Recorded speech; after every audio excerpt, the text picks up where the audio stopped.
జరిగినటువంటి మరొక దురదృష్టకరమైనటువంటి సంఘటన రాజమండ్రిలో నూకరాజు అసిస్టెంట్ ఇంజనీర్ కుటుంబం యావత్తు గోదావరిలో దూకి ఆత్మహత్య చేసుకోవడానికి చేసిన ప్రయత్నాన్ని మేము బాధతో ప్రజలకు తెలియజేసే ప్రయత్నం చేస్తూ ఉన్నాం. మనందరూ పేపర్లలో చూస్తూ ఉన్నాం. నూకరాజు ఏఈ కుటుంబం పిఠాపురంలో ఆయన పనిచేస్తూ ఉన్నాడు, రాజమండ్రిలో ఉంటా ఉన్నాడు.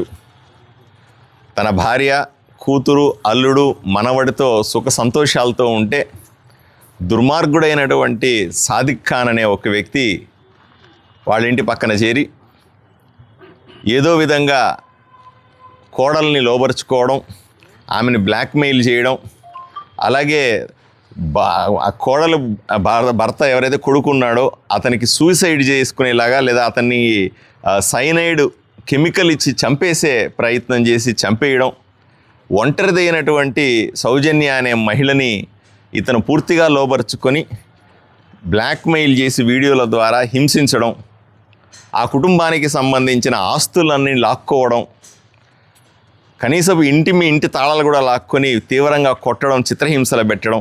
ఇంకా దారుణమైన విషయం ఏంటంటే ఓ హిందూ కుటుంబాన్ని ఇస్లాం మతంలోకి మారమని, ఇస్లాం ప్రార్థనలు చేయమని తీవ్రంగా హింసించడం.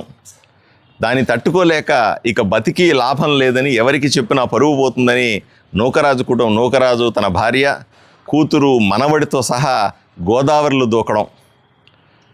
ముగ్గురు చనిపోతే, నూకరాజు, వాళ్ళ భార్య, వాళ్ళ కూతురు సౌజన్య ముగ్గురు చనిపోతే 10 ఏళ్ల పిల్లవాడు మాత్రం గోదావరిలో దూకినప్పటికి కూడా ఈత వచ్చి రావడం వల్ల ఒడ్డుకు చేరుకోవడం, సూసైడ్ నోట్లు ఇంట్లో ఉండడం వల్ల ఇది బాహ్య ప్రపంచానికి తెలియడం ఎంతో దారుణమైన విషయం.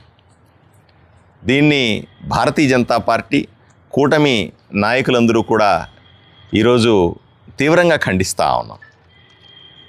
ఇటువంటివి ఎప్పుడూ జరగడానికి వీల్లేదు. ఎవరైతే లవ్ జిహాదీ పేరుతో టెర్రరిస్టులు ఎవరైతే ఉన్నారో వీళ్ళు అక్కడక్కడ రాష్ట్రంలో ఉండొచ్చు, ఇక్కడ ఉండొచ్చు, ఎక్కడున్నారో మనం చెప్పలేం. వీళ్ళు ఏదో విధంగా తమ కుట్రలను బయటపెట్టే ప్రయత్నం చేస్తూ ఉన్నారు. సమాజాన్ని విచ్ఛిన్నం చేసే ప్రయత్నం చేస్తూ ఉన్నారు. కులాల మధ్య, మతాల మధ్య గొడవ పెట్టే ప్రయత్నం చేస్తూ ఉన్నారు. జాగ్రత్తగా ఉండాల్సిన అవసరం ఉంది.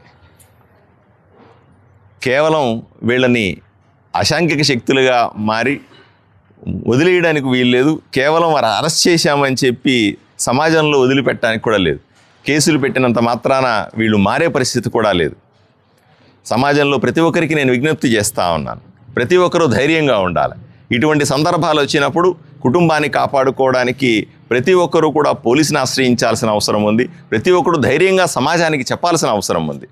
నేను చెప్పిన సంఘటనలో సౌజన్య అనే మహిళ ఈ సాదిక్ ఖాన్ అనే చేతిలో పూర్తిగా కిలుబొమ్మై నరకయాతన అనుభవిస్తున్నప్పుడు అతను కొడుతున్నాడు, తిడుతున్నాడు, మతం మారమని చెప్తా ఉన్నాడు, ఆస్తులు లాక్కుంటా ఉన్నాడు. నేను చెప్పినప్పుడు సరైన సమయంలో పోలీసులకు తెలిపి ఉన్నా, సరైన సమయంలో సమాజానికి తెలిపి ఉన్నా, సరైన సమయంలో వాళ్ళందరికీ ఒకటిగా చేసి ఉంటే ఈ పరిస్థితి వచ్చేది కాదు. ఈ దుర్మార్గుడు ఈ విధంగా కుటుంబాన్ని నాశనం చేసే పరిస్థితి కాదు. ఇటువంటి వ్యక్తులు ఎక్కడన్నా ఉండవచ్చు. ప్రేమ పేరుతో, పెళ్లి పేరుతో ఒంటరి మహిళను ఆసరాగా తీసుకుని ఏదో విధంగా మహిళల్ని కానీ కుటుంబాలని కానీ నాశనం చేయడానికి ఎవరు వెనుకాడనటువంటి ఇటువంటి దుర్మార్గుల్ని ఏమాత్రం ఉపేక్షించడానికి వీల్లేదు అని మేమందరూ కూడా ముక్తకంఠంతో చెప్తా ఉన్నాం. ఎట్టి పరిస్థితుల్లో ఇటువంటి సమాజంలో జరగడానికి వీల్లేదు. ఎవరికి సమస్య ఉన్నా నేను మళ్ళీ ప్రజలకందరికీ విజ్ఞప్తి చేస్తా ఉన్నా, కుటుంబాలకందరికీ విజ్ఞప్తి చేస్తాను, అన్ని కులాలు, అన్ని మతాలకు అందరికీ చెప్తా ఉన్నా, ఇటువంటి వాళ్ళు ఎక్కడన్నా ఉండొచ్చు. ఇటువంటి సమస్య వచ్చినప్పుడు ఎట్టి పరిస్థితుల్లో కూడా ఉపేక్షించకుండా వెంటనే కఠిన చర్య తీసుకోవడానికి కూటమి ప్రభుత్వం సిద్ధంగా ఉంది. కఠిన చర్యలు తీసుకోవడానికి సమాజంలో ప్రతి ఒక్క మనిషి కూడా నిలబడడానికి సిద్ధంగా ఉన్నాడు. ఈరోజు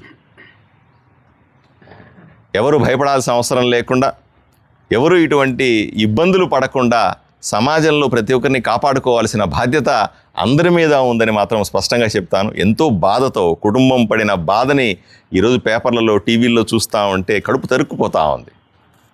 ఇంకా ఇటువంటి దుర్మార్గాలు జరుగుతున్నాయా అనిపిస్తూ ఉంది. కులాల పేరు మీద గొడవలు, మతాల పేరు మీద మార్పిళ్ళు, ఏదో రకంగా ప్రలోభ పెట్టి ఆస్తుల మీద దోపిడీ, మహిళల్ని కించపరచడం, మహిళల్ని అణిచేయడం, మహిళలను ఆసరాగా తీసుకొని ఆ కుటుంబాన్ని నాశనం చేయడం, ఇవన్నీ కూడా సమాజంలో జరగడానికి వీల్లేదు అని చాలా స్పష్టంగా చెప్తాను. ఎవరికి ఇటువంటి సమస్య వచ్చినా మేము అండగా ఉంటామని ఈ సందర్భంగా తెలియజేస్తాను.